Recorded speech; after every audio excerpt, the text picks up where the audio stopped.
देखिए, अब माता का दूध या धाय माता का दूध, किसका दूध पिलाया जाए?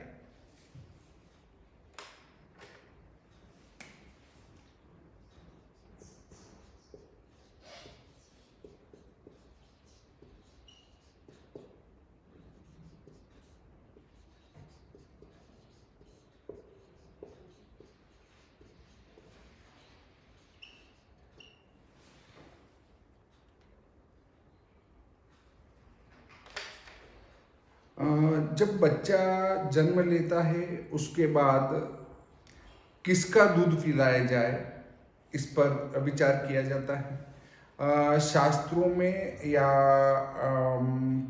हम कह सकते हैं इतिहास ग्रंथों में दाई माँ का उल्लेख आता है। दाई माँ का अर्थ है कि जन्मदात्री माता अलग होती है और दूध पिलाने वाली माता अलग होती है।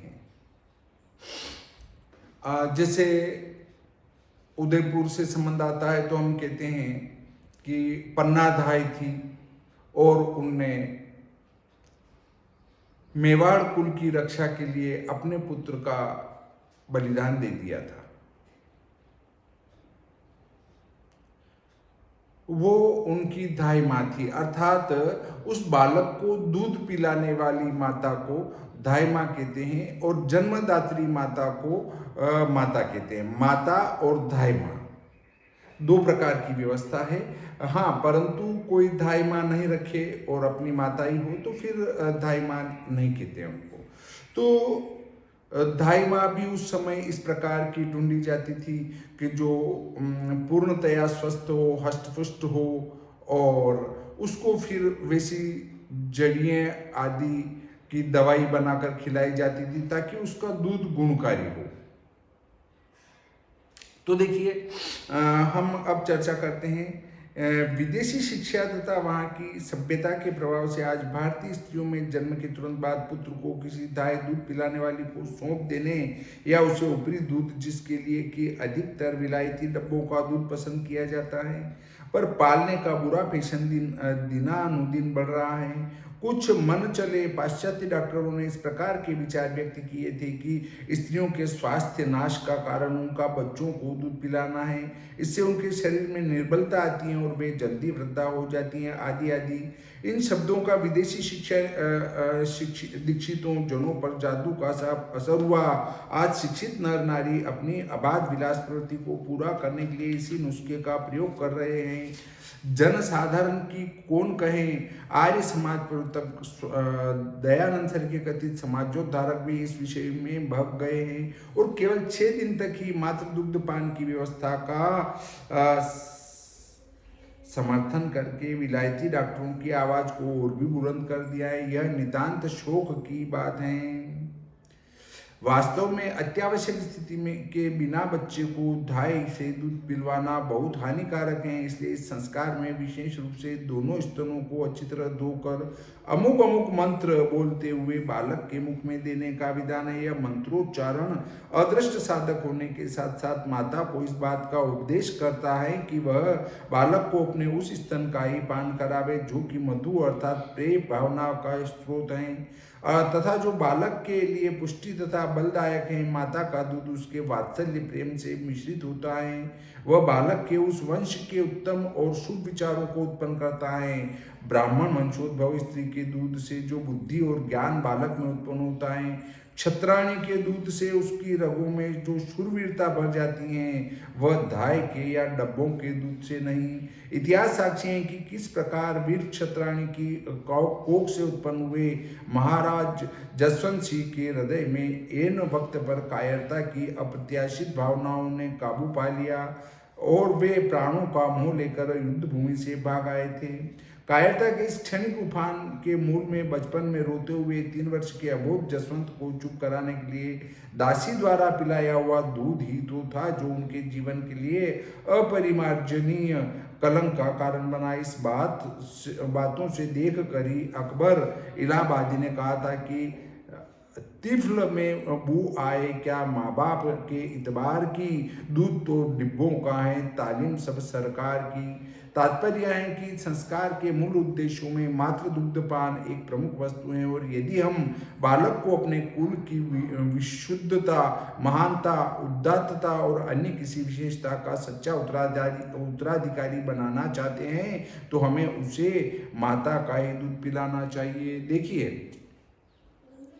क्या होता है कि वर्तमान समय में लोग पढ़े लिखे हो गए, पाश्चात्य संस्कृति के प्रभाव में आकर वे विभिन्न प्रकार के विचार रखते हैं, अपने बच्चे को किसी को सौंप देते हैं, खुद तो माता चली जाती है जॉब करने, मतलब नौकरी करने जब वो चली जाती है तो बच्चा किसी के सुपुर्द रहता है। अब वो उसको टाइम पर पानी पिला रही है, टाइम पर कुछ पिला रही है, खिला रही है नहीं, तो फिर क्या होता है, जब वो बच्चा अपनी माता को नहीं देखता है तो वो चिड़चिड़ा हो जाता है, और जब माता से दूरी बनती जाती है तो फिर उसका माता के प्रति, पिता के प्रति मोह ही समाप्त हो जाता है। और जब ऐसी माता के मरने का टाइम नजदीक आता है तो बच्चा चूंकि जन्म से ही उससे दूर रहा है, फिर पढ़ने के लिए बाहर भेज दिया है, और तो जब वो मरती है तो बेटा वहीं से फोन पे कह देता है कि आप दाह संस्कार कर देना और मुझे मोबाइल पर ऑनलाइन बता देना, मेरे को टाइम नहीं है। ऐसा इसलिए होता है कि चूंकि वो माँ उसके साथ रही नहीं तो उसका उसके प्रति प्रेम होगा कैसे। तो हमें चाहिए कि हमारी संतान को हम दूध पिलाएं, और अगर जॉब पर जा रहे हैं तो जॉब पर बच्चे को साथ ले जाएंगे तो उसको माँ को नहीं देख के वो फिर वो माँ को इधर उधर देखता है, कहीं नहीं मिलती तो चिड़चिड़ापन आ जाता है। दूसरी बात ये है कि दूध डिब्बों वाला पिलाएंगे तो वो पता नहीं कौन से आजकल केमिकल का दूध बन रहा है, तो वो रासायनिक पदार्थों का दूध उस छोटे से बच्चे का पेट खराब करेगा और उसके अंदर किसी बीमारी को जन्म देगा। गाय, गोमाता जिनको हम कहते हैं, उनका दूध यदि कारणवश यदि कोई अपना दूध नहीं पिला सके या दूध का अभाव ही हो जाए तो ऐसी स्थिति में गोमाता का दूध पिलाया जाता है। कुछ असामाजिक तत्व हैं जो ये कहते हैं कि गाय तुम्हारी माँ है तो बैल तुम्हारा बाप क्यों नहीं। ये केवल जनता में गोमाता के प्रति द्वेष की भावना उत्पन्न करने वाली बात है। स्वर्ग में नंदिनी माता, कामधेनु, ये माताएं स्वर्ग में हैं और उनकी संतानें जो हैं बाद में आगे चली हैं, और जब हमारी वो माता हैं तो बाकी सब होने वाले हमारे भाई होंगे, पिताजी नहीं होंगे। हमने गाय को माता क्यों कहा सनातन धर्म वालों ने, और भैंस को माता क्यों नहीं कहा, जबकि दोनों दूध देती है। गौ माता का अगर दूध छोटे से छोटे बच्चे को आज जन्म हुआ और उसको भी पिलाया जाए तो वो उसके लिए पुष्टिवर्धक होगा, और उसकी जगह यदि भैंस का दूध पिलाया जाए तो वो बच्चा भविष्य में आलसी होगा, ज्यादा सोने वाला होगा, उसको दमे की शिकायत हो सकती है, उसका सांस फूलने लगेगा और उसका स्वास्थ्य उतना उच्च नहीं रहेगा, अच्छा नहीं रहेगा। इसी प्रकार गोमाता का यदि दूध पिलाएंगे तो एक तो साफ स्वच्छ रहेगा, दूसरा आलसी नहीं होगा, हृदय संबंधी कोई बीमारी नहीं होगी, और वो गुणवर्धक है। आप इसके लिए टेस्ट करवा के देख सकते हैं प्रयोगशाला में। इसके बाद बात करें तो भैंस कीचड़ में लौटती है, गोमाता कभी आपको कीचड़ में लौटती हुई नहीं मिलेगी। भैंस अगर बोलेगी तो वो ही करके बोलेगी, और गोमाता यदि बोलेगी तो माँ करके बोलेगी। जो माँ है वो माँ करके पुकारती है। आप कभी भी देखें, गोमाता हमेशा माँ करके बोलेगी।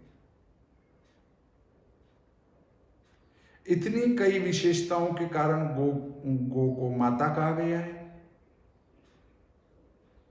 और यदि यदि माँ का दूध नहीं आता हो तो फिर गोमाता का दूध का उपयोग करते हैं। परंतु आजकल कुछ महिलाओं के मस्तिष्क में यह है कि दूध पिलाने से स्तन ढीले हो जाते हैं, तो इन पे विचार न करें। अगर आपको बच्चे को हष्ट-पुष्ट बनाना है, व्यवस्थित बनाना है, और तो उसको अपना स्तनपान अवश्य कराए, अगर उसका अपने से जुड़ाव रखना है तो। ये सब छोटी सोच अपने मस्तिष्क से निकालें और विस्तृत सोच वाले बनकर अपने बच्चे को स्तनपान अवश्य कराएं।